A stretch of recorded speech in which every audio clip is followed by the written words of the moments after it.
सावधान। नमो अरिहन्ताणं, नमो सिद्धाणं, नमो आयर्याणं, नमो उवझायाणं, नमो लोये सवसाहुणम्, प्रणम्य शिरसाणेमिं गुणरयण विभूषणं महावीरम् सम्मत्तरयण निलयम् अयडिसमुत्कीर्तनं वोच्छम्, नमियूणनेमि चन्दम् असहाय पराक्रमं महावीरम् बन्धुदय सत्यजुत्तम् ओघादेशेथवं वोच्छम्। आचार्य नेमिचंद सिद्धांत चक्रवर्ती महाराज की परम मांगलिक ग्रंथ श्री गोमट सार जी कर्म कांड है। इसके रचयिता आचार्य भगवान श्रीमद नेमिचंद सिद्धांत चक्रवर्ती हैं। इसके दूसरे अधिकार में बंध उदय सत्व स्तव अधिकार के अंतर्गत बंध का, उदय का और सत्व का वर्णन किया है। तो बंध के अंतर्गत चार प्रकार के बंध हैं। प्रकृति, स्थिति, अनुभाग, प्रदेश, ये क्रम है और इसी क्रम में वर्णन किया है। तत्वार सूत्र का सूत्र भी है, प्रकृति स्थिति अनुभाग प्रदेश तद विधेय, आठवें अधिकार का। तो प्रदेश बंध का वर्णन सबसे अंत में चौथे में किया है, चौथे भाग में। फिर उसके पश्चात प्रदेश बंध किस कारण से होता है उसको यहाँ पर आचार्य देव ने योग स्थान के माध्यम से समझाया। जो स्थिति अनुभाग होते हैं उसके लिए अलग से स्थिति बंध के बाद में नहीं लिखा है, क्योंकि वो कषाय से होता है। वो कषाय हम आपको जीव कारण बता चुके। उसकी शक्ति स्थान जो है शिला भेद, पृथ्वी भेद, धूलि जल रेखा, वो बता चुके। उसको नहीं इन्होंने एक्सप्लेन किया ज्यादा, क्योंकि वहाँ कषाय मार्गना भी बोली, संयम मार्गना भी बोली, वेद मार्गना भी बोली, सम्यक्त मार्गना भी बोली। तो उसमें वो सब एक प्रकार से आ गए हैं चीजें। यहाँ पर योग जो है वो यद्यपि योग मार्गना बताई थी, लेकिन वहां पर योगों का सामान्य स्वरूप बताया था कि योग क्या होते हैं और योगों के प्रकार क्या होते हैं। लेकिन वो कितनी शक्ति वाला योग है और कैसे अलग अलग योगों के प्रकार हैं, वो बनता कैसे है, वो सब बातें नहीं बताई थी और वो बताने लायक थे। इसलिए इस महत्वपूर्ण प्रकरण को आचार्य देव ने इस कर्म कांड के अंतर्गत प्रदेश बंध के पश्चात में लिखा हुआ है। तो उन भाभी का कहना था कि योग स्थान ही शायद आपका चल रहा है, इसलिए वो पढ़ लें। तो योग तो अपन ने सुबह करा ही था। सुबह योग किससे कहते हैं? आत्मा के परिस्पंदन की प्रदेश रूप जो शक्ति है उसका नाम द्रव्य योग है। वो जो द्रव्य योग है उसी का एक्सप्लेनेशन योग स्थान है। तो योग अब अपन ने आपने पढ़ लिया है पूरा। जो जो सरल चीजें मैं शॉर्ट में करके आगे बढ़ जाता हूँ, तो फिर जहाँ से योग स्थान चालू होगा अपन वहां से देखते हैं। वैसे योग स्थान होता है, योग स्थान क्या कहलाता है? एक योग स्थान है यानी कितनी शक्ति है।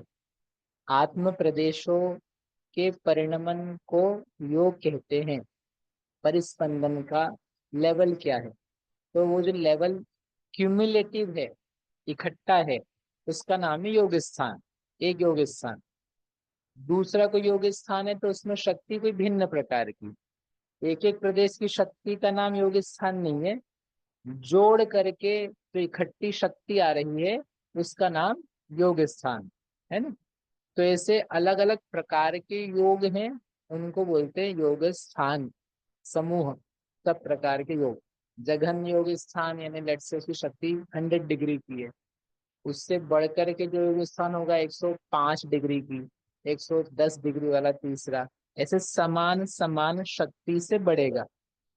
दुगुना दुगुना सीधा नहीं हो जाएगा, यहाँ पर असंख्यात गुना नहीं हो जाएगा। यहाँ पर जो बढ़ता है वो थोड़ा थोड़ा सा बढ़ता है, वो द्वितीय आदिक जब आएंगे तब बताएंगे। जैसे जो योग स्थान है, अब वो जो योग स्थान है 84 प्रकार के, उसको पहले सिंप्लीफाई करके 3 प्रकार बता रहे कि 3 प्रकार के योग स्थान होते हैं। उपपाद योग स्थान, एकांतानुवृत्ति योग स्थान और परिणाम योग स्थान। और वो लगाएंगे हम जीव समास में, क्योंकि एकेंद्रिय, बादर, सूक्ष्म, 2 3 4 इंद्रिय, पंचेंद्रिय, संगी, असंगी, इनके आधार में सब प्रकार के जीव आ जाएंगे। इसी के आधार से आप गति के भी निकाल सकते हो, इंद्रिय के भी निकाल सकते हो, जो आगे मार्गण है। इसलिए जनरली जीव समास में लेकर के चीजें बताई जाती, जब संक्षेप में बताना होता है उनको। तो ये 14 प्रकार के हो जाएंगे। अब इनका मिनिमम बताएंगे तो इनका मैक्सिमम बताएंगे।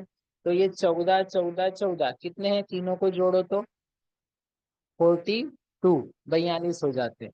42 ही जघन्य है और 42 ही उत्कृष्ट है, तो सब मिला के हो गए 84 योग स्थान, है ना। अब ये है तो ठीक, लेकिन ये उपपाद योग स्थान क्या होता है? तो उपपाद का मतलब ही होता है जन्म। उपपाद हुआ अर्थात जन्म हुआ। उपपद्यते अर्थात जो जीव के द्वारा भव के प्रथम समय में प्राप्त किया जाता है, उसे उपपाद योग स्थान कहते हैं। एक औपपादिक होता है, उपपाद शैया फिर देवता पैदा होते हैं। नारकी भी औपपादिक जन्म वाले होते हैं। तो वहां पर उपपाद का अर्थ रूढ़ है, कि जो जन्म का प्रकार है। ये उपपाद यहाँ लिखा है, ये साधारण है, जो भव के प्रथम समय में उपपद्यते प्राप्त किया जाता है। जन्म के पहले समय जिसको भी होगा तो बोले उपपाद योगी होगा।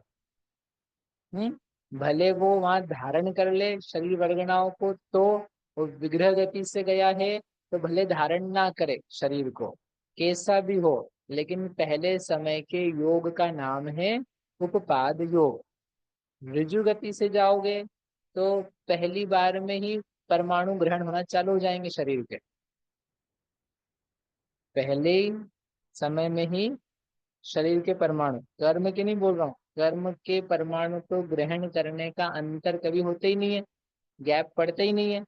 कर्म तो निरंतर ग्रहण होते रहते हैं, विग्रह गति में भी होते हैं। लेकिन जो शरीर के, जिसको अपन ने सुबह कहा था नौकर्म परमाणु, नौकर्म परमाणु ग्रहण करने में अंतर आ जाता है, अंतर यानी गैप, विरह पड़ता है। कब? यदि विग्रह गति से जन्म हुआ है तो। ऋजु गति से जन्म होता है तो अंतर नहीं पड़ता है। नौ कर्म परमाणु अंतिम समय तक यहाँ इस भाव में ग्रहण किए, 10वें समय तक ये भाव चल रहा था, 11वें भाव से अगला भाव चालू हो गया। कुछ भी कर लो, 11वां समय पे अगला भाव तो चालू होगा।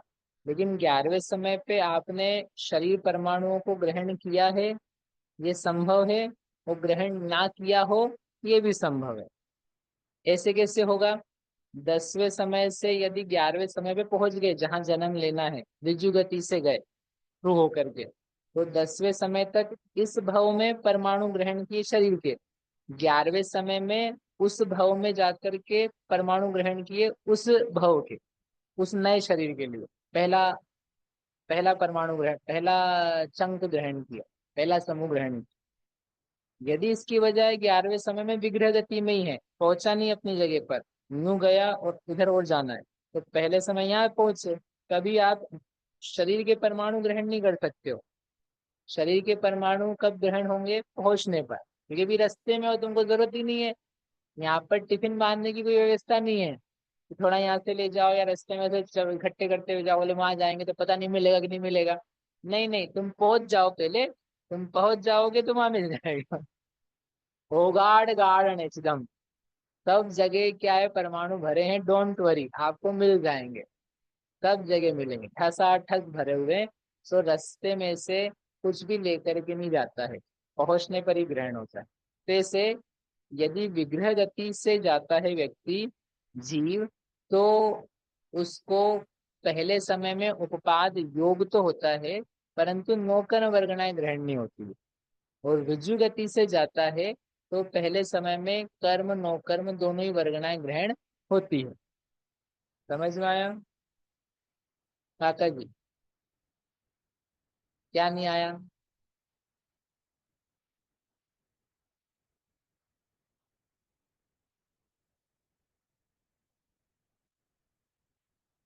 हाँ हाँ, एकम दो त्रिनवा अनारका, वो जो सूत्र है ना, अभी चौथी मार्गना आएगी ना तब आपको और अच्छे से आ जाएगा। आहारक मार्गना और अनाहरक मार्गना।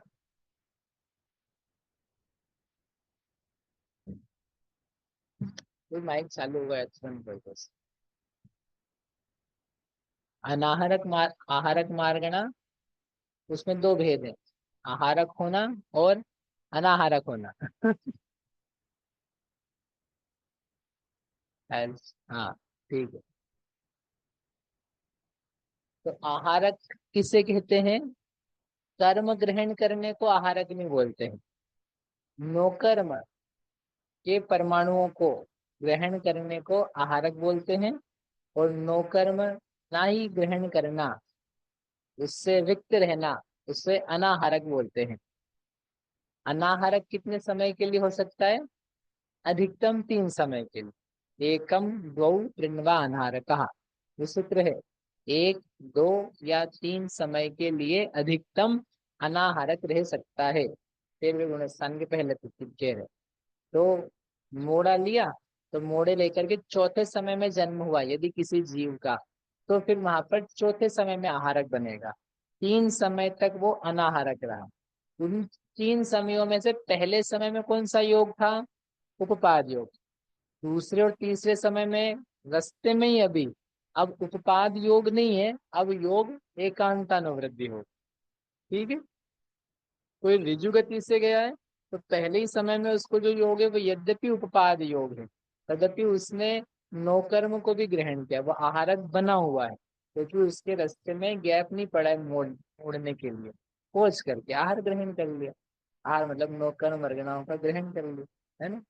तो ऐसे करके ये बताना हमको इससे ये था कि उपपाद यानी पहले समय का योग, भले वो जन्म धारण कर लिया हो वहां जाके तो, और भले नहीं किया हो तो, डजेंट मैटर, कोई फर्क नहीं पड़ता है। हमको पहला समय बताना। माइक से बोल दो, आवाज नहीं आती। तेल ले लो यार। हाँ बोलो, ये था ना एक बार ये।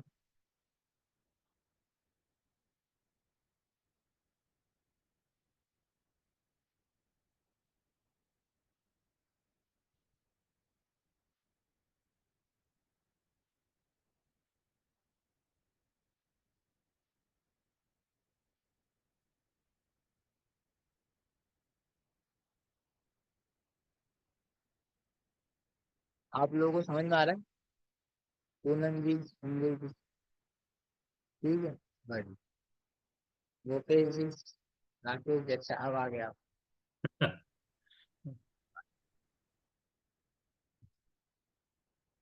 ये भी सीखे। बोलो, क्या तो दिया नहीं उन्होंने?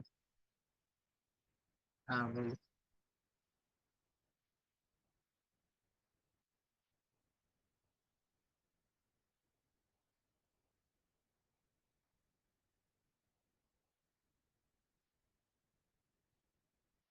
इनका प्रश्न है कहाँ विग्रह गति होती है और कहाँ रज्जु गति होती है। सब जगह विग्रह होता है, सब जगह रज्जु होती है। मतलब ऐसा नहीं कि एक केंद्रीय है तो एक केंद्रीय होगा तो वो विग्रह से नहीं जाएगा, रज्जु से ही जाएगा, या रज्जु से जाएगा। पंचेंद्रीय है या नारकी है, ये डिपेंड्स कि जहाँ से मरा है और जहाँ पहुंचना है उसको, तो वो किस टाइप का है। यहाँ से सीधे इधर इस डायरेक्शन में ही जाना है, विदाउट इधर उधर जाए तो ऋजु गति से चले जाए। और यदि मोड़ा है कि यहाँ नहीं जाना है, मुझे डायगोनली जाना है, जहाँ जन्म लेना है वो डायगोनल है, डायगोनल है, स्ट्रेट नहीं है, तो आपको सीधा जा करके इधर जाना पड़ेगा, लेफ्ट में राइट। ऊपर जाना है सीधा, ऊपर सीधे चले जाओ, जस्ट यहाँ से ऊपर ही जन्म लेना है तो ऋजु होगी। क्योंकि अनुश्रेणी ही गति, ये सूत्र है। जब विग्रह में जाया जाता है तो आप टेढ़े मेढ़े नहीं जा सकते हो, आपको 90 के एंगल्स में या स्ट्रेट या डाउन जाना है। ठीक है, ये नियम। तो जब नियम ऐसा है तो उसके हिसाब से आपका जन्म स्थान अगला क्या है, जिस विमान में, जिस उत्पाद शैया पे जन्म होना है वो कहाँ पर, उसके हिसाब से नक्की है।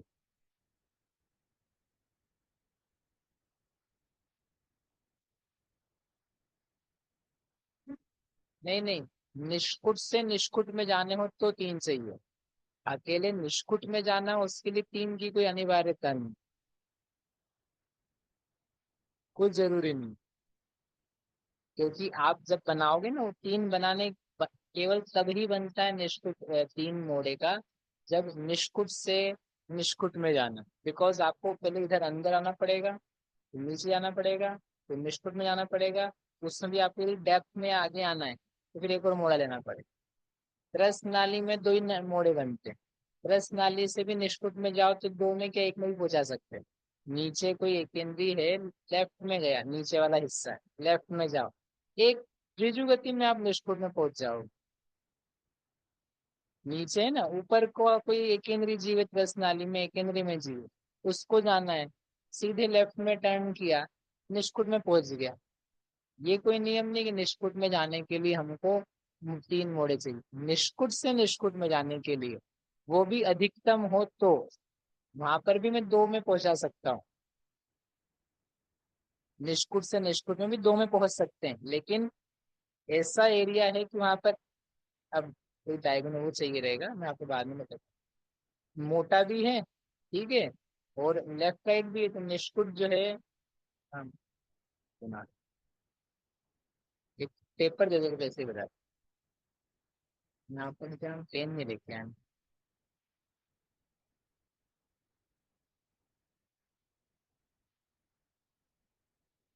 भाई दिख रहा है क्या आपको?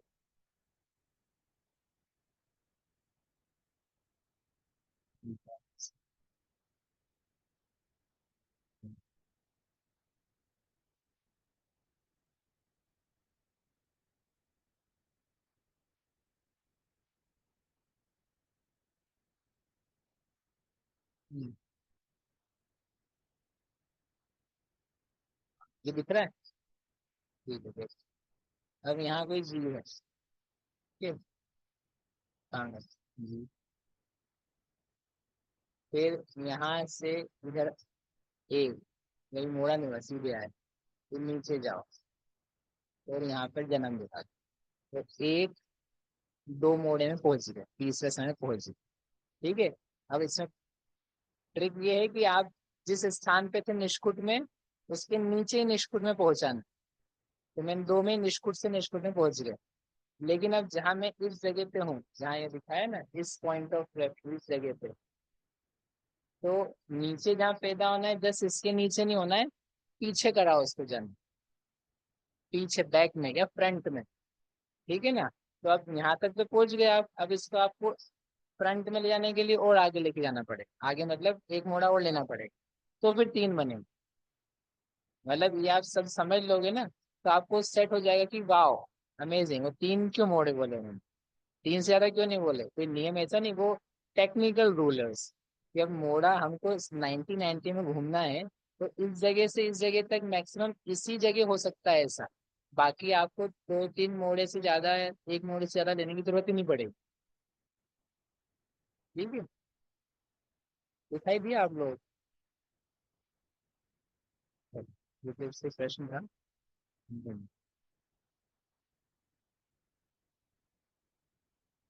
तो बात क्या चल रही थी, उत्पाद योग की। तो उत्पाद योग में क्या किया जाता है, जो पहले समय का जन्म का योग है उसका नाम है उत्पाद योग। फिर इसके बाद में आचार्य देव ने सीधे पहले बताया जो परिणाम योग, इसमें उत्कृष्ट जगन्य होते हैं, आपने पढ़ लिया, मैं स्किप कर रहा हूँ। फिर परिणाम योग स्थान बताए तीसरे।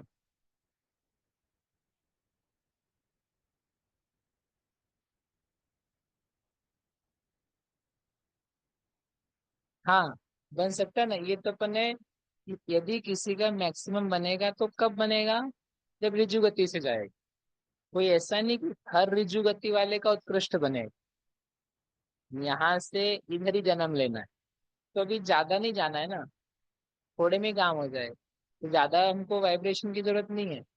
नीचे से, ये मेरी कल सोच है, नीचे है उसे 14 राजू सीधा उसको जन्म लेना, तो एक पल में उसको इतनी स्पीड इतनी पावर के साथ जाना।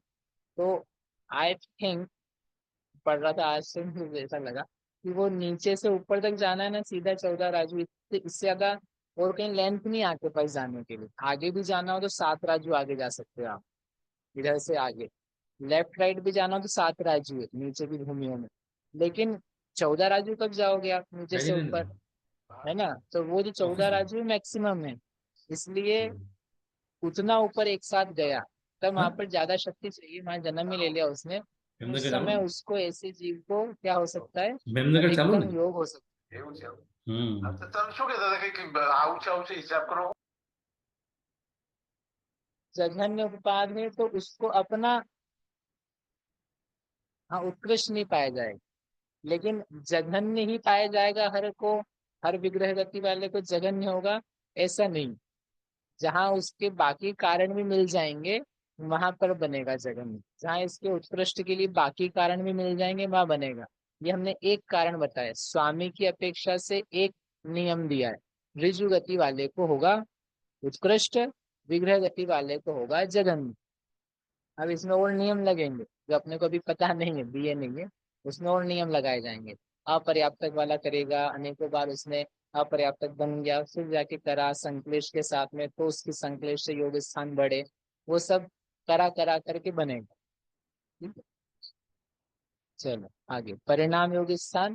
तुमने बोला परिणाम पर्याप्त जीव और अपर्याप्तक जीव दोनों को होता है, तो किस, तो जहाँ शरीर पर्याप्ति से लेकर के आयु पर्यंत है तब तक उसको परिणाम योग स्थान पाए जाते हैं। और लब्ध्य पर्याप्तक जीव है, उसके अब चूंकि शरीर पर्याप्ति तो पूर्ण होती नहीं है, उसके पहले ही उसका मरण हो जाता है, तो उसकी आयु बंधन का समय जब से चालू होता है तब से उसके परिणाम योग स्थान चालू होते हैं। आयु बंधन का जब उसका समय चालू हो जाता है, यहाँ पर आयु बंधन कर सकता है, तो कब आयु बंधन कर सकता है एक जीव, जब उसकी लाइफ का 2/3 भाग बीत जाता है।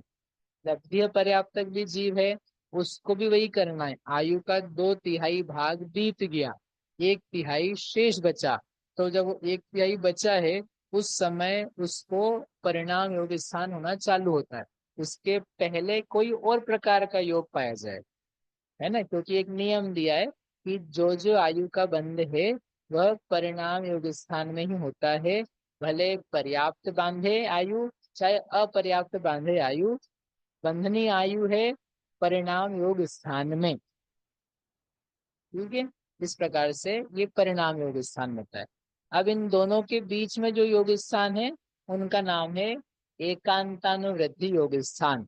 एकांत यानी नियम से, अपने समय से लेकर के अंत समय तक वह बढ़ता बढ़ता ही जाता है, योग की वृद्धि ही होती है, परिस्पंदन बढ़ता ही है, उसका नाम है एकांतानुवृद्धि योग स्थान। तो कब होगा यह, परिणाम योग स्थान के पहले और उपपाद योग स्थान के बाद में। तो पहले समय क्या होता है, उपपाद योग स्थान होता है, और पर्याप्त जीव हो तो उसका परिणाम कब चालू होता है, शरीर पर्याप्ति के समय से, तो वहां से लेके जीवन के अंत समय तक क्या पाया जा रहा है, परिणाम योग स्थान पाया जा रहा है। तो वो पाया जाएगा बीच का जो यानी का दूसरा समय, जन्म का दूसरा समय, वहां से लेकर के शरीर पर्याप्ति की पूर्णता के जस्ट पहले तक, उसको क्या बोलते हैं अपन, निर्वृत्य पर्याप्त।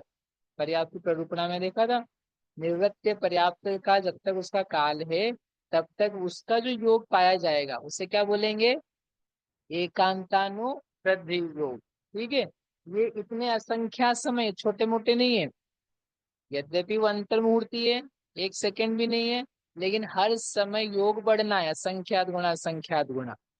दो गुना तिगुना भी नहीं बढ़ता है, कितना बढ़ता है? असंख्यात गुना। तो कितने समय तक बढ़ेगा? असंख्यात समय तक। अंतर मुहूर्त काल है ना, आवली आ गई उसमें, आवली में असंख्यात समय हो गए, तो हर पल पल पल पल बड़ा बड़ा करके असंख्यात गुणा कराया जाएगा। फिर परिणाम योग स्थान का जघन्य भी होगा, तब भी वो एकांतानुवृद्धि के उत्कृष्ट से बड़ा होगा, असंख्यात गुना होगा। ये आगे कंपैरिजन में दिखाएंगे। फिर उसको जीवन भर परिणाम योग स्थानों में से कोई ना कोई बदल बदल करके पाया जाता रहेगा। तो ये एक समय के लिए, ये अंतर मुहूर्त के लिए, और वो लाइफ लॉन्ग के लिए, ऐसे करके योग स्थानों का सामान्य स्वरूप है। ठीक है, कोई प्रश्न है इसमें किसी को? महेंद्र कुमार जी, आज आप रोज रोज पढ़ते क्या योग स्थान? एकांतन योग स्थान की क्लास में आते हैं क्या? अच्छा, आज। भैया जी, हाँ, क्या बोल रहे गोपेश हाँ जी? हाँ, एकांतानुवृद्धि योग स्थान है तो हर समय बढ़ता हाँ जाएगा, तो हर समय हाँ, असंख्य गुना बढ़ेगा या कोई नहीं, नियम कम असंख्यात कम गुना नहीं बढ़ेगा? बढ़ेगा, असंख्यात गुना बढ़ेगा। अच्छा। असंख्यात गुना बढ़ने का नियम है अनंत गुना तो वैसे भी नहीं बढ़ सकता है, क्योंकि योगों में अनंतता नहीं पाई जाती। योगों में अनंत शक्ति नहीं होती है। अपन कहते हैं आत्मा में हर शक्ति अनंत शक्ति, योगों की शक्ति अनंत नहीं है। योगों में मैक्सिमम भी योग स्थान होगा तो वो असंख्यात शक्ति वाला ही होता है, इसलिए उसमें असंख्यात गुण ही पाया जा सकता है। ठीक है, चलो ऐसे करके ये योग स्थान आपके पूरे हो गए। अब क्या है इसके आगे? योग स्थान, एक योग स्थान होता है, उसका निर्माण कैसे होता है, ये बड़ा इंटरेस्टिंग है, क्योंकि इसमें आत्मा समझाई जा रही है। असल सूक्ष्म आत्मा किस प्रकार से परिणमती है, वो यहाँ पर बता रहे हैं।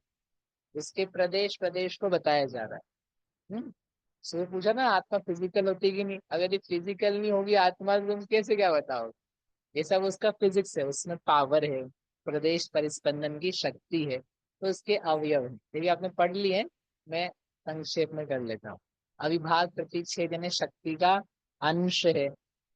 वर्ग यानी यहाँ पर है प्रदेश, एक प्रदेश को बोलेंगे वर्ग। ये जितने शब्द यहाँ लिखे हैं, वर्ग, वर्गणा, स्पर्धक, गुणहानि, नाना गुणहानि, ये सारे के सारे कर्मों के अंतर्गत भी प्रयोग किए जाते हैं। कर्म के अनुभाग में भी वर्गणा, स्पर्धक, अनुभाग स्थान, गुणहानि, नाना गुणहानि, वो सब आता है। तो शब्द यद्यपि वो वाले हैं, परंतु यहाँ पर कर्म नहीं बता रहे हैं, ना कर्म की अनुभाग शक्ति बतला रहे हैं। यहाँ पर क्या बताने वाले हैं? प्रदेश। तो वर्ग यानी है प्रदेश। किसका प्रदेश? आत्मा का प्रदेश। जो आत्मा का अमूर्त प्रदेश है, संसारी अवस्था में परिस्पंदन से युक्त, उसका नाम है प्रदेश। उस प्रदेश में शक्तियां हैं, अविभाग प्रतिच्छेद हैं। जिसमें ज्यादा अविभाग प्रतिच्छेद है, इसका मतलब वो ज्यादा वाइब्रेट कर रहा है, वहां पर कर्माश्रव ज्यादा हो रहा है उस प्रदेश पर। वो जो कम वाइब्रेट हो रहा है, यानी कम अविभाग प्रतिच्छेद है किसी प्रदेश में, मतलब उसमें कम परिणमन हो रहा है, तो जो कर्म या नो कर्म आ रहे हैं वो भी वहां पर कम आ रहे हैं।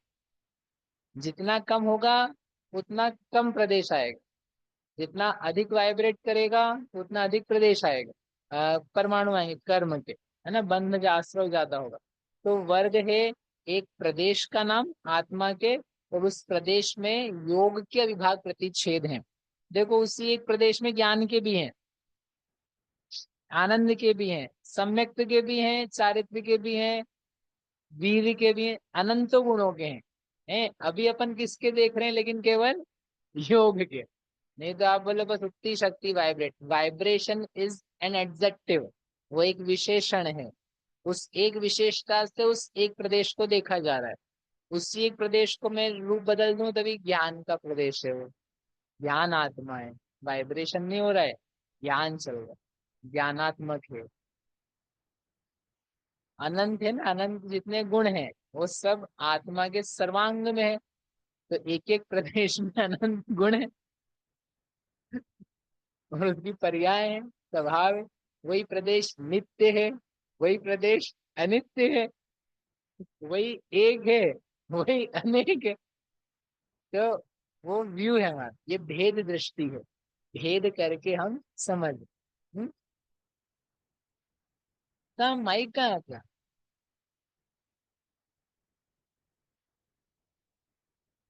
अनंतता होती ना पूरी। ये तो आत्मा इतनी बड़ी है, अभी एक परमाणु में जाओ तो उसमें हम आपको अनंतता दिखाएं। उसमें एक ही परमाणु है, वो है उसमें तो बेचारे के पास प्रदेश ही नहीं है, फिर भी वो एक ही परमाणु नित्य है, वही अनित्य है, वही एक है, वही अनेक है। उसमें अनंत गुण है, अनंत गुणों का परिणमन सब वो वहां पर है, स्पर्श का भी, रस का, वर्ण का, गंध का। अब देखो कैसे उसको बिना ज्ञान, तो उसके लिए क्या चाहिए? सर्वज्ञता। सर्वज्ञता में सब दिखता है कि क्या क्या क्या इसमें चल रहा है। वन थिंग, आप एक शक्कर का दाना लो, उसमें से एलिमेंट्स देखते हो ना, जैसे वहां है वैसे यहाँ। ठीक है, ताकत समझ में आ रहा है? तो ऐसे वर्ग, वर्ग यानी क्या है? आत्मा का एक प्रदेश, उस एक प्रदेश में जो विभाग प्रतिच्छेद हैं वो यहाँ पर विशिष्ट है, उसको लिया जाए। वर्गणा यानी वर्गों का समूह, समान वर्गों के समूह को वर्गणा कहते हैं। समान वर्ग यानी जिन जिन में समान शक्ति है उनका समूह करेंगे, उसको बोलते हैं वर्गणा। जैसे शक्ति मानी हमने 8 अविभाग प्रतिच्छेद है ना, तो वो अविभाग प्रतिच्छेद है 8 अविभाग प्रतिच्छेद है, वो सबसे कम शक्ति मानी, तो वो शक्ति है 8। अब 8 8 8 शक्ति वाले जो जो प्रदेश हैं उनका समूह कल्पना में, उसका नाम है वर्गणा। एक वर्गणा, कौन सी वर्गणा? 8 वर्गणा, 8 यानी 8 नंबर वाली। फिर एक कोई दूसरी वर्गणा है 9 शक्ति वाली, तो मतलब क्या है? जिन जिन आत्मा के प्रदेशों में 9 शक्ति है उनका समूह करो कल्पना में। कल्पना में इसलिए बोल रहा हूँ कि वो जो 9 शक्ति का समूह है, तो वो 9 प्रदेश कोई एक साथ घुल मिल करके नहीं रहते हैं। अरे अपन चलो मैचिंग मैचिंग वाले एक जगह आ जाए, क्योंकि अपन सब 9 9 9 9 वाले हैं ना, चलो एक साथ। जैसे आपके जुलूस जैसा कार्यक्रम नहीं चलता है, मैचिंग मैचिंग वाला, पीली साड़ी वाली एक साथ महिला आ जाओ, नीली साड़ी वाली अलग आ जाओ, और बेचारी जो साड़ी उससे भी पहन के आई है, तो पता नहीं कहीं जाए। तो ऐसा यहाँ पर नहीं, वो बोले प्रदेश हमको भी दिक्कत नहीं है, हम कहीं पे भी रह सकते हैं। 8 शक्ति वाला एक यहाँ है, एक यहाँ है, एक यहाँ है, एक यहाँ है, एक यहाँ है, एक यहाँ है। तो उन सबको इकट्ठा नहीं करना है आपको। नहीं तो बोले वर्गणा कैसे बनेगी? वर्गणा काल्पनिक है। काल्पनिक यानी हमको समझने के लिए आधार है, उसको इकट्ठा करना वो काल्पनिक है। वो है तो ऐसा जरूर नहीं है उसका होना, कहीं भी हो वो। आत्मा के असंख्यात प्रदेशों में वो 8 शक्ति से परिणमन कहीं भी हो, कितनी है उनका जोड़ करने के लिए हमने उसको बोला वर्गण। ठीक है, ऐसे 9 की वर्गना, 10 की वर्गना। तो जो समान शक्ति वाली वर्ग हैं उनके समूह को बोलते हैं वर्गण। फिर वर्गणा के बाद में है स्पर्धक, वर्गणाओं के समूह को बोलते हैं स्पर्धक, एक एक शक्ति से बढ़ती हुई। जघन्य वर्गणा, तो हमने 8 शक्ति वाले बहुत सारे परमाणु प्रदेश थे, उसे जोड़ लिया, उससे एक शक्ति ज्यादा 9, एक शक्ति ज्यादा 10, एक शक्ति ज्यादा 11, ऐसे जब तक बढ़ सकती है जो भी इसका रूल है, उतनी वर्गणाओं के समूह का नाम है स्पर्धक। अभी आप लोग लब्धि साल में आए थे तो ये सब पढ़ाया था, तो यहीं से कॉपी किया था, यहाँ से लेकर के वहां डाला। तो सारिका जी ने मेरे को बोला कि भी मैं जा रही हूँ पढ़ाने, इसमें कुछ ठीक करना हो तो कर देना। तो वो योगिस्तान ही लिखा था, मैंने कहा भाई योगिस्तान थोड़ा ना पढ़ा रहे हैं, यहाँ पे अनुभाग पढ़ा रहे हैं। तो मैंने बैठे बैठे फिर चेंज किया उसको, भी अनुभाग है, तो जब तक आप लोगों ने देखा था तब तक ठीक हो गया था। तो यहीं से लिया था। अभी जो लोग समझ के आए ना, 2 4 लोग, तो आपको इजी पड़ेगा। आप पढ़ भी लिए अभी तो एवरीथिंग। ठीक है, हो गया स्पर्धक। फिर स्पर्धक के बाद में है गुणहानि। वो गुणहानि वही होती है जहाँ आधा आधा आधा वर्गणाओं का प्रमाण होता जाता है, उससे बोलते हैं गुणहानि। स्पर्धकों का समूह है। कब तक चलाना स्पर्धकों का समूह? जब तक कि संख्या वर्गणा की आधी नहीं हो जाती। जैसे 512 से चालू किया, घटते घटते वर्गणाएं घटी, अभी बताएंगे नियम, घटते घटते गई, तो घटने पर जब तक 256 नहीं हो जाती है तब तक एक गुणहानि है। फिर 256 घटता घटता जाएगा, जब तक 128 नहीं हो जाता तो दूसरी गुणहानि है। मतलब आत्म प्रदेशों की शक्ति, शक्ति नहीं संख्या घट रही है? आत्म प्रदेशों की संख्या घट रही है तो इससे आत्मा आधा हो जाएगा। अरे मतलब उनमें जो शक्तियां हैं वो कम हो रही है, ऐसे प्रदेश कम होते जा रहे हैं ज्यादा शक्ति वाले। तो जब ऐसे प्रदेश आधे आधे होते जा रहे हैं अधिक अधिक शक्ति वाले, तो वहां पर क्या बनाई जा रही है? गुणहानि। ये भी काल्पनिक है, काल्पनिक मतलब ये वस्तुभूत। लेकिन आप सोचो यहाँ पर गुणहानियां बनी हुई है आत्मा में इकट्ठी एक साथ, ऐसी गुणहानियां नहीं होती है। नहीं तो आपको लगे जहाँ पे नीचे तो क्या है अभी ज्यादा आत्मा के प्रदेश है और ऊपर आते आते कम हो जाएंगे, तो यहाँ गुणहानि बनेगी तो ये तो कम कम वाइब्रेट कर रहा है, यहाँ तो ज्यादा वाइब्रेट करवाना है। ऐसा कुछ भी नहीं होता है। ठीक है, वो अलग अलग जगह हो सकती गुणहानि, बट आप यदि उसको डायग्रामेटिकली रिप्रेजेंट करोगे तो आपको व्यवस्थित एक गणित दिखाई देगा, गुणहानि मिलेगी। तो वो सब बताया जाए। ऐसे फिर नाना गुणहानि है, अनेक गुणहानियों का समूह। तो जितनी गुणहानियां बन सकती है एक आत्म प्रदेश के एक समय के परिणमन में, उन सब को बोलते हैं नाना गुणहानियां। उन सब से मिलकर के बनता है योग स्थान, वो कहलाएगा एक योग स्थान। उसमें ज्यादा शक्ति हुई है वो कहलाएगा दूसरा योग स्थान। ऐसे करके ये योग स्थान के अवयव 6 बोले जाते हैं। 6 अवयव हो गए ना, अविभाग, प्रतिच्छेद, वर्ग, वर्गणा, स्पर्धक, गुणहानि और नाना गुण।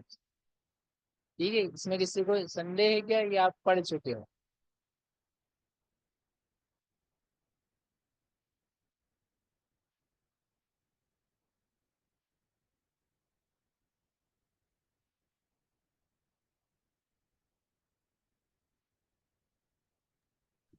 जो जहाँ वर्गण स्पर्धक लिखा है, वहां स्पर्धक में। एक मिनट, आपको आवाज नहीं आ रही क्या? आपको जो प्रश्न बोल रहे हैं हेलो, हाँ। नहीं आ ना, रही? वहां से आवाज नहीं आ रही कैसे हमको। कैसे वहां से आवाज नहीं आ कैसे रही। कैसे?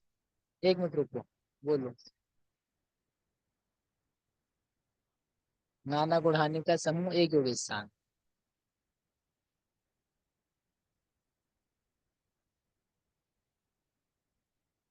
हम्म।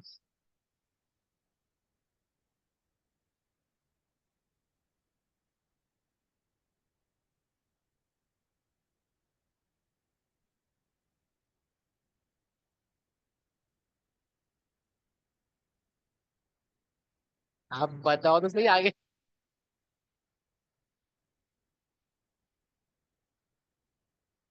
हाँ हाँ। नहीं नहीं, वो कल्पना में नहीं है, वो तो हो ही रहा है ना। आत्मा के प्रदेशों में कम ज्यादा शक्ति तो एक्चुअल में है योग के रूप में। वो कल्पना नहीं है, उनका जो डिस्ट्रीब्यूशन है वो इकट्ठा नहीं है। वो आप इकट्ठा जो कर रहे हो वो कल्पना है। वर्ग एक्चुअल है, वर्गना एक्चुअल है, ये सब एक्चुअल है। आप वर्गना को इकट्ठा देखना चाह रहे हो, वो काल्पनिक। यदि मैं दिखाऊंगा भी, अभी देखो ये एक वर्गना है, एक स्पर्धक मैंने बनाया 8 9 10 11 का, तो मैंने तो एक के ऊपर एक दिखा दिया दिखाने के लिए। तो वो कोई ऐसा नहीं कि हाँ यहाँ से बनाना चालू किया तो एक स्पर्धक बन गया, यहाँ तो यहाँ बन गया तो यहाँ बन गया। वो जो हम यहाँ पर एक के ऊपर एक दिखा रहे हैं आपको वो काल्पनिक। स्पर्धक तो होता है, एक्चुअल है स्पर्धक। एक मिनट भाई, क्यों इनका ये सिस्टम में नहीं है क्या? एक ही सिस्टम में नहीं है क्या ये इनकी जो आवाज है ना, ये इसमें नहीं आ रही, आउटपुट में नहीं आ रही मुझे। मेरी तो आ रही है, इनकी नहीं आ रही इधर कंप्यूटर में। ये इनको अलग सिस्टम में लगाया है क्या? उसी में लगाया है, एक ही है सब। तो फिर ऐसा क्यों हो रहा है? चलो बोलो।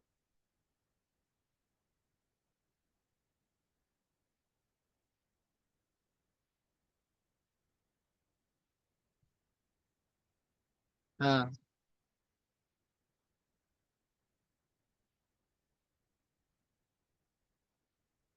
वो एक के ऊपर एक हम दिखा रहे हैं आपको यहाँ करके, वो काल्पनिक।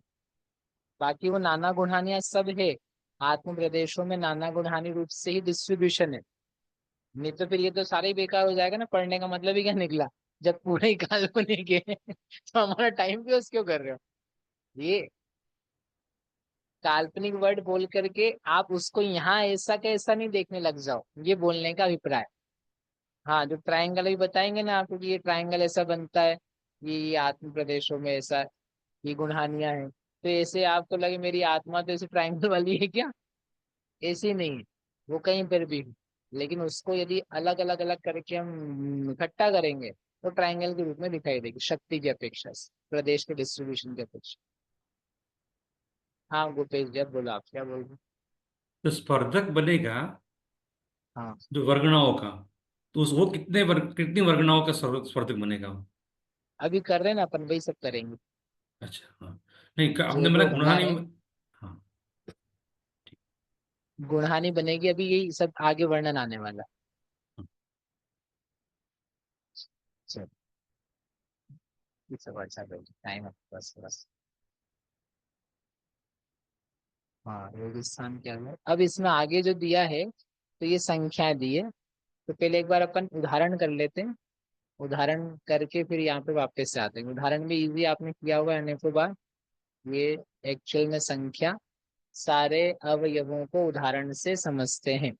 तो द्रव्य जो है उसको बांटा जाता है अलग अलग गुणहानियों में। तो हमने यहाँ पर द्रव्य यानी आत्मा के प्रदेश कितने हैं, 3100 माने। वास्तव में कितने हैं, तो ये वास्तविक संख्या दी, अर्थ संदेश की वास्तविक उदाहरण। लोक प्रमाण असंख्यात, लोकाकाश कितने प्रदेश है उतना। फिर गुणहानि का आयाम, एक गुणहानि में जब आधा हो जाएगा तो आधा कितने स्थान जाने पर होगा, तो उसको बोलते हैं गुणहानि। तो 8 वर्गणाएं जाएगी तो आपकी गुणहानि हो जाएगी, तो उसको बोला गुणहानि आयाम। इसमें स्पर्धक भी आएंगे। फिर कितनी गुणहानियां मान रहे आप, तो हमने मानी 5। ओके, फिर 2 गुणहानि, तो ये तो सिंपल है, 2 से गुणहानि को मल्टीप्लाई करना है। और अन्योन्य अभ्यस्त राशि यानी 2 टू द पावर नाना गुणहानि। तो नाना गुणहानि यदि 5 मानी है, 2 की घात 5 करेंगे तो 32 आ जाएगी। ये हमारे मानी हुई संख्याएं हैं। अब इसको हम बांटना चाहते हैं, बांट करके क्या करेंगे, अभी सब स्टैंडर्ड फॉर्मूलाज हैं, हमने एक बार पहले जीवकांड में किए हैं, पता है ना आप लोगों को? बोलो तो सही, हाँ। हाँ, तो प्रथम वर्गना निकालेंगे तो हमारी प्रथम वर्गना निकाल के आई 256। और क्षय का प्रमाण निकाला तो 256/16 बराबर 16, ये क्षय का प्रमाण निकल के आया। इसके आधार से अपन ने ये गुणहानियां बनाई।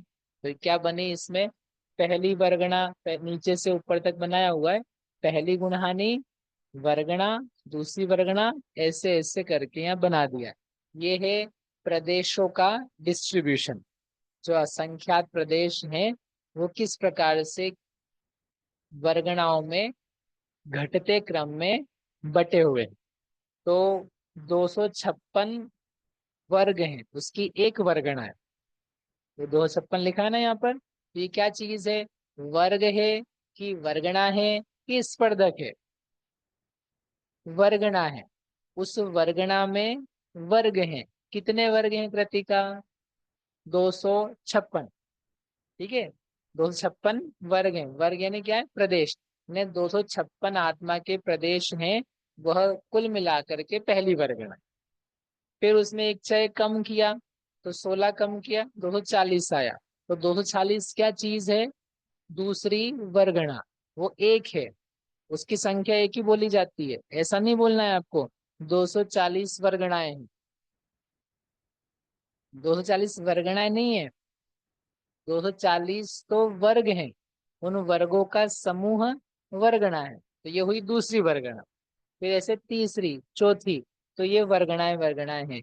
ऐसे लास्ट में अंतिम गुणहानि है पांचवी, उसका अंतिम लिखा हुआ नंबर 9, मतलब क्या निकला,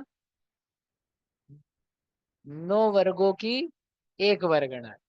और उसमें शक्ति है वो अलग से बताएंगे अभी जाके, अभी हमने केवल आपको प्रदेश बताया, कैसे प्रदेश घटते हुए हैं। अब वो कहीं कहीं कहीं कहीं भी कैसे भी पाई जाती है, ऐसे करके। अब इसमें देखो गुणहानियां है, मतलब 256 प्रदेश थे, वर्ग थे, उससे आगे कहीं जा करके आधा हो गया, 128 हो गया। तो 128 जहाँ हो गया तो इसका मतलब गुणहानि पहले वाली पूरी हो गई। 144 पे पूरी हो गई, जहां से आधा चालू हुआ है वहां से दूसरी गुणहानी है। फिर ऐसे करते घटते घटते गए, फिर वापस जहां पर आधा हो गया तो वहां तीसरी गुणहानि हो गई। इसलिए इसका नाम क्या है? गुणहानि। गुणाकार रूप से हानि जहां पाई जाती है उससे बोलते हैं गुणहानि, है ना। ऐसे करते जाना है। तो ये हमने प्रदेश दिखा दिए। अब इसमें क्या करना है, अपन जो एक्चुअल है वो कर लेते हैं, जो इनको बताना है। इसमें स्पर्धक और बताने हैं, ये सब आपको पहले ही बताया हुआ है, दिखाया हुआ है कैसे कैसे पाया जाता है। आई होप ये तो क्लियर है सब चीजें। अब जो शब्द आए थे वो शब्द अपन देख लेते हैं। वर्ग, वर्गणा, ये भी पता ही होगा, अपन स्पर्धक ही करते हैं। अच्छा, अब शक्ति की अपेक्षा से वर्णन करते हैं कि जो जघन्य वर्गणा का एक वर्ग है उसमें सबसे कम शक्ति पाई जाती है, लीस्ट। तो यहाँ उसको समदृष्टि में हमने यहाँ पर 8 नंबर से डिनोट किया, 8 शक्ति भी मान ली उस। अगली वर्गणा है उसमें 8, ये संदृष्टि है तो हम 8 अविभाग प्रतिच्छेद ही बोल रहे हैं उसको। वो जो शक्ति मतलब कितने उसमें विभाग प्रतिच्छेद हैं, तो 8 अविभाग प्रतिच्छेद, क्योंकि उसको गुणा भी करेंगे ना भी दुगुना वगैरह, तो वो 8 गुणा 2 16 करके लाएंगे, तो वो शक्ति भी उतनी है। एक्चुअल में कितनी है? असंख्यात लोक प्रमाण। असंख्यात लोक प्रमाण कम से कम शक्ति होती, अनंत नहीं होती है। बाकी चीजें आप करोगे, जैसे ज्ञान के जघन्य शक्ति कितनी है, जघन्य विभाग प्रतिच्छेद कितने हैं? अनंत में अनंत। एक प्रदेश में ज्ञान के विभाग प्रतिच्छेद कितने हैं? अनंत हों। वीर के कितने हैं? अनंत हों। संसारी हो तो भी अनंत हों। इसमें लेकिन शक्ति करोगे तो एक में कितनी शक्ति है? असंख्यात। मैक्सिमम में जाओगे तब भी कितनी है? असंख्यात। योग असंख्यात में ही काम करता है, जो कहा था थोड़ी देर पहले। तो एक वर्ग की शक्ति 8 है, फिर उससे अगले वर्गना की एक वर्ग की शक्ति कितनी है? एक अधिक है तो 9 है, एक और अधिक है 10 है। ऐसे एक स्पर्धक जहां तक जाएगा उसमें एक एक शक्ति बढ़ानी है, उसको बोलते हैं स्पर्धक। जहां तक जघन्य वर्ग से एक एक शक्ति आगे बढ़ रही है, प्रथम वर्गणा की शक्ति से एक एक शक्ति आगे बढ़ रही है, उसको बोलते हैं, उनके समूह को स्पर्धक। उन वर्गणाओं के समूह को स्पर्धक कहते हैं। जैसे हमने यहाँ पर क्या माना है? 4। एक स्पर्धक की वर्गणाएं कितनी है? 4। तो 4 वर्गणाओं के समूह को बोलेंगे स्पर्धक। तो 5 को क्यों नहीं बोल सकते? तो देखो अभी दूसरे पे जाएंगे तो आपको समझ में आ जाएगा कि ऐसा क्यों कर रहे हैं, मतलब 4 ही क्यों बोल रहे हैं, या कहाँ तक बोलना है उसका निर्धारण कैसे होगा, वो आपको आगे के नियम से समझ में आ जाएगा।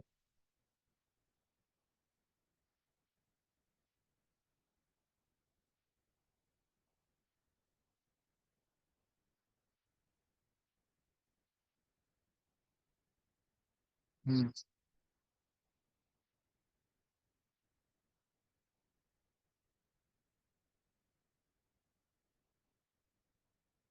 नहीं, शक्ति तो एक एक से बढ़ा रहे हैं हम, लेकिन हमने यहाँ पर ये दिखाया था विभाग प्रतिच्छेद, यहाँ पर ये दिया था शास्त्र में कि योग की जघन्य शक्ति उतनी पाई गई। अगली जो शक्ति है वो जितने पर विभाग प्रतिच्छेद से बढ़ रही है उसका नाम ही एक शक्ति है यहाँ पर, उसी को अविभाग प्रतिच्छेद बोल रहे हैं।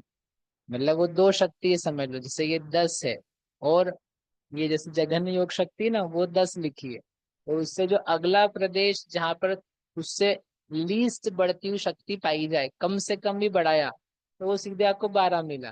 तो जो 2 का डिफरेंस से बड़ा है, तो वही यहाँ पर एक अविभाग प्रतिच्छेद है। कर्म में एक एक करके ही बढ़ता है, एक्चुअल में यहाँ पर उतना नहीं बढ़ रहा है, थोड़ा ज्यादा बढ़ता है। इसलिए उन्होंने एक एक अविभाग प्रतिच्छेद सीधा ना बोल करके जितना बढ़ रहा है उसका नाम अविभाग प्रतिच्छेद है। ठीक है, इसलिए वो थोड़ा बड़ा बनाया। ये आपने समझ लिया होगा, इसलिए मैंने बताया नहीं फिर से। चलो, हाँ, तो पहला स्पर्धक ठीक है, समझ में आया पहला स्पर्धक। अब पहला स्पर्धक हो गया, दूसरा स्पर्धक कैसे बनेगा? तो उन्होंने कहा कि जो जघन्य वर्ग की शक्ति है वो बेस है हमारा आधार, तो दूसरे नंबर का स्पर्धक है तो क्या करना, उसकी पहली वर्गना होगी तो उसको दुगुना करो। तो 8 गुणा 2 करो तो कितना हुआ, 16। अब 16 और उसके बाद में एक एक शक्ति आगे बढ़ाओ, तो 16, 17, 18, 19, ऐसे करके हमने एक स्पर्धक बनाया। तो अब आप समझो कि इसका नाम दूसरा स्पर्धक क्यों है, बीच में बहुत सारी गैप पड़ गई, अंतर पड़ गया। अभी यहाँ पर आपको लग रहा है अरे ठीक है, 11 के बाद में 12, 13, 14, 15 ही तो नहीं आया, थोड़ा सा ही तो है। वास्तविक जो गणित है उसमें तो खूब सारा अंतर रहता है, क्योंकि हम चालू करेंगे असंख्यात लोक से। जो 8 है ना, 8 की जगह क्या आएगा, असंख्यात लोक, क्योंकि जघन्य भी जो शक्ति है एक वर्ग की, योग की, वो है असंख्यात लोक। ठीक है, एक लोक नहीं, चलो आप एक मान लो, ऐसा ही मान लो यदि, तो वो एक लोक, अब उसमें एक शक्ति बढ़ाई, एक लोक प्लस एक एक शक्ति, एक लोक प्लस 2 शक्ति, ऐसे करते करते आपको क्या करना है, बढ़ाते जाना है। जब दुगुना हो गया तो दूसरा स्पर्धक होगा, तो एक स्पर्धक की वर्गणाएं कितनी है, तो उसका प्रमाण दिया जगत श्रेणी का असंख्यात का भाग। ठीक है, ये नंबर से ये आपको याद करने पड़ेंगे, जगत श्रेणी का असंख्यात भाग। तो एक स्पर्धक में लोक, असंख्यात लोक ही था, असंख्यात लोक से चालू किया, एक बढ़ाया, दो बढ़ाया, तीन बढ़ाया, जगत श्रेणी का असंख्यात भाग बढ़ाया, मतलब लोक का एक बहुत छोटा सा हिस्सा है, वो वहां तक ही बढ़ाया। अब इसके बाद में अगला स्पर्धक जो आएगा वो सीधे कहाँ पहुंचाएगा आपको, असंख्यात लोक से दुगुना। यहाँ तो हमने दुगुना लोक भी नहीं कर पाया है, जगत श्रेणी का जगत प्रतर भी नहीं कर पाया, जगत घन भी नहीं कर पाया, तो ये तो जरा सी हुई शक्ति। सीधे ही अब अगले प्रदेशों में शक्ति मिलेगी, वो असंख्यात लोक मल्टीप्लाइड बाय 2 मिलेगी। तो बहुत बड़ा अंतर है।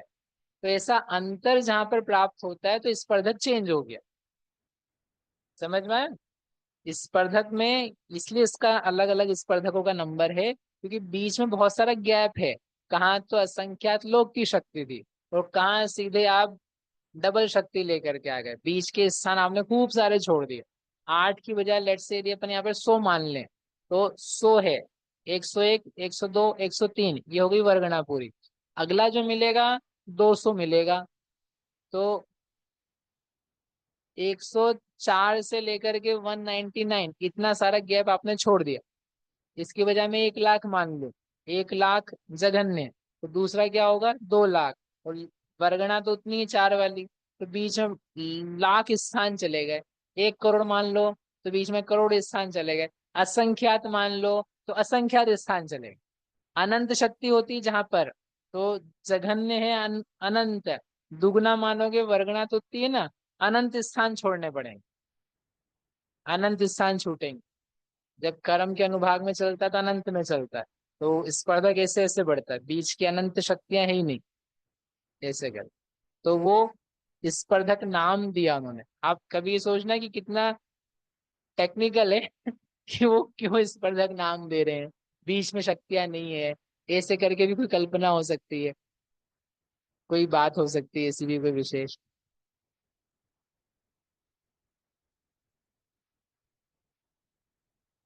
कौन सी, नहीं नहीं, नहीं नहीं, इनका प्रश्न है कि एक जीव के पास वो बीच की शक्तियां ना हो, किसी दूसरे के पास तो हो सकती है ना।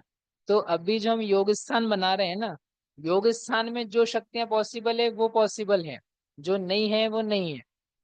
अभी दूसरा योग स्थान बनाने के लिए फिर इन सब में चेंज आएगा। नहीं नहीं नहीं, वो अंतर अलग प्रकार के हैं। हाँ, वो अंतर अलग प्रकार।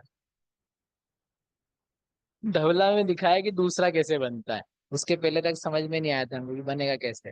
दूसरा योग स्थान, तीसरा योग स्थान, तो बीच के स्पर्धक जो यहाँ नहीं दिख रहे हैं वहां दिखने लग जाएंगे। इसका डिस्ट्रीब्यूशन किया उन्होंने बहुत अच्छे तरीके से, अभी देखना पड़ेगा फिर से, लेकिन दिया उन्होंने। क्या बता-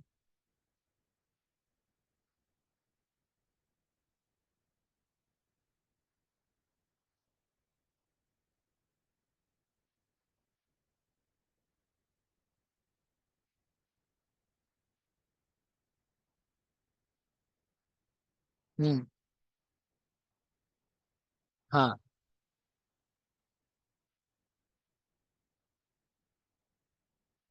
हम्म। हाँ। हम्म। ठीक। ये बराबर है, बस इतना है कि यहाँ पर चार एक बस रिप्रेजेंटेशन है, वो वास्तव में बहुत ज्यादा है। जैसे अभी अपन ने, हाँ, मतलब इवन हमारे उदाहरण का भी हम नहीं लिख पा रहे हैं पूरा, क्योंकि मेरे को 256 लिखना पड़ेगा। और यहाँ ये दूसरी वर्गणा का पहला इन्हें पांचवें स्थान पे जो है वो लिखना पड़ेगा। तो we just want to show कि वो घटते क्रम में।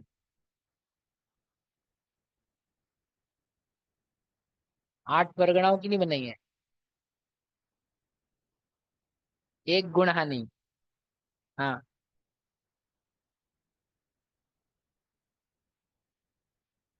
हाँ, एक गुण हानि बनाई। अब उसमें लेकिन जो यहाँ 8 लिखा मैंने 4 बार पहले स्पर्धक में, वो कितनी बार लिखना पड़ेगा? 256 बार। 9 लिखा है वो कितनी बार?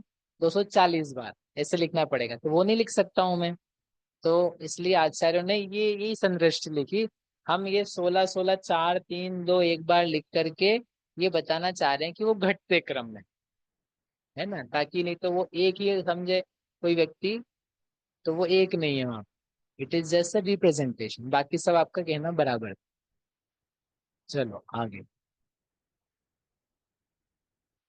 कितनी बची है भैया? 1 मिनट बचा है, चलो कर लेते हैं इसको। हाँ, तो इसका सूत्र क्या है? ये सूत्र दिया है यहाँ पर। कोई से भी नंबर का स्पर्धक हो, उसकी पहली वर्गना की शक्ति निकालनी है। तो कैसे निकलेगी? नंबर ऑफ स्पर्धक, यानी nth नंबर। पांचवा स्पर्धक है तो 5 लिखो, मल्टीप्लाई करो उसको जो जघन्य वर्ग की शक्ति है, 8 से। तो 8 × 5 करेंगे तो 40 आएगा। तीसरे का निकालना है तो 8 या 24 करेंगे। दूसरे का निकाल रहे हैं तो 8 दूना 16 किया। ऐसे करके आपको बढ़ाते बढ़ाते बढ़ाते जाना है। ऐसे करके ये स्पर्धक आएंगे। तो ये हमने स्पर्धक अलग अलग प्रकार के बनाए।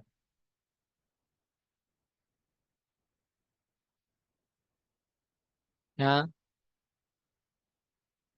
नहीं वो वाला नहीं होता यहाँ पर। स्पर्धक का जो तरीका है वो ऐसा है कि पहले से दूसरा 2 गुना है, पहले से तीसरा 3 गुना है, पहले से चौथा 4 गुना है, दूसरे से तीसरा आधा भाग अधिक है, तीसरे से चौथा तीसरा भाग अधिक है। वो फिर आप रेशो लगा सकते हो, है ना। वो ऐसा दिया, सब लिख करके दिया उन्होंने। वीर सेन स्वामी ने इतना लिखा है, मतलब वो पहले से दूसरे में कितनी है, दूसरे से तीसरे में कितनी है, फिर नीचे से ऊपर में कितनी है। परंपरोपनिधा, अनंतरोपनिधा। परंपरा से सीधे कितना होता है, और एक एक करके जाओ तो उसमें कितना होता है। ये तो 2 प्रकार का वर्णन है, बहुत सारी जगह। तो वो सब लिख करके दिया। चलो ऐसे करके आपको असंख्यात स्पर्धक तक जाना है। जा करके क्या बनेगा? अब पहले जो आपको हमने बताया था, तो वहां पर केवल प्रदेश बताए थे। अब प्रदेश के साथ में उसकी शक्ति भी लिख दो, तो क्या हो जाएगा? 256 में 8 शक्ति है, तो कुल मिला के शक्ति कितनी हो गई? मल्टीप्लाई कर लो दोनों को, 2048। फिर 240 प्रदेश हैं, वर्गणाएं दूसरी उसमें शक्ति है 9, तो उनको मल्टीप्लाई कर लो, 2160। ऐसे करके हर एक वर्गणा को वर्ग के जो नंबर हैं उससे अपनी अपनी शक्तियों से गुणा करो, तो कुल मिलाकर के शक्ति आएगी। तो टोटल कर लिया इन 8 वर्गणाओं का, एक गुणानी का, तो 20,416 लगभग आई। ऐसे क्या करना? दूसरे में निकालना। ये होमवर्क दिया था वहां पे करने के लिए, फिर करके रखा था इन्होंने सारी काजी नहीं। फिर तीसरे की निकालना, फिर चौथे की निकालना, फिर पांचवे की निकालना, और एक्चुअल में असंख्यातों की निकालना। असंख्यात गुणानियां है ना, तो असंख्यातों की निकालना। निकाल करके फिर उन सबका जोड़ करो। पहली गुणहानि की प्रदेश ने शक्ति का, दूसरी तीसरी का, तो वो नीचे जो दिया है 20,000 23,000 17 12 7 8, इन सब का क्या कर लो? जोड़ कर लो। जो जोड़ आएगा उसको बोलते हैं एक योग स्थान। क्या बोलते हैं उसको? योग स्थान। मतलब एक आत्मा परिणम रहा है जघन्य योग से, मतलब वह इतनी शक्ति से परिणम रहा है, इतना उसका वाइब्रेशन का परसेंटेज है। डिग्री है, नॉट परसेंटेज, डिग्री है। और डिग्री रैंडम नहीं है, मतलब इस प्रकार से डिस्ट्रीब्यूटेड है। इस प्रकार से जो बनाया जाता है उसे योग स्थान कहते हैं। ये हो गया जगह योग स्थान पूरा। अब इसमें एक्चुअल जो नंबर है वो अपन कल कर लेंगे, है ना, कि ये तो अपन 2 4 56 में किया, वास्तव में क्या होता है तो अपन कल कर लेंगे, है ना, नहीं तो भी आपको देर हो जाएगी, सबका एक आसन हो जाएगा। अब बोलो, किसी को प्रश्न है? ये दिन में नहीं चलेगी भैया, हो रात में ये नहीं चलेगा बिल्कुल भी, नहीं तो लोग बोलेंगे क्या चल रहा है ये। सुबह केवल योग मार्गणा है, शाम को योग मार्गणा है, सिंपल है वो। उस योग मार्गणा का एक अवयव है ये योग प्रदेश परिस्पंदन क्या है। ठीक है, कोई प्रश्न है? नहीं? जावाणी के ज्ञान ते सूझे लोकालो, सोवाणी मस्तक नवो सदा देत हो ढो। हे जिनवाणी भारती तो ही जपो दिन रैन, जो तेरा शरणागहे सो पावे सुख चैन।